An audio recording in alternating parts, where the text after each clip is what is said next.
قال الفتى الفذ والمغوار أخو الأيهم،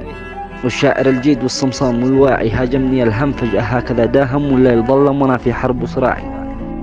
وجيت لك يا رفيقي وسط ليلة هم من ضيق حالي وتفكيري بالأوضاعي، ذليت نفسي وجيتك ودي أشكي الهم وأنت تمسخرت بأحزاني وبوجاعي.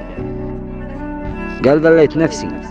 وجيتك ودي أشكي الهم وأنت تمسخرت بأحزاني وبوجاعي، رجعت مكسور متندم وصرت أفهم إن الشكا ذل ما بش للشكا داعي، ما غير أنا كنت أظنك للجروح مرهم، ما غير أنا كنت أظنك للجروح مرهم، وزاد جرحي يتوسع خلف الأضلاعي، وخاب ظني وأنا كم قد يتوهم إنك تشيل المواجع للتوى ذراعي.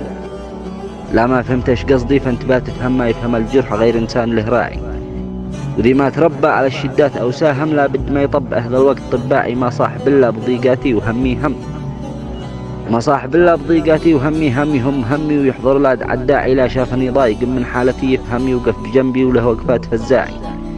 ولا في مبغاه وقت الكيف يتهمهم مثل الخوالف لراسي جابت صداعي. هيا محمد يقول الشاعر الملهم،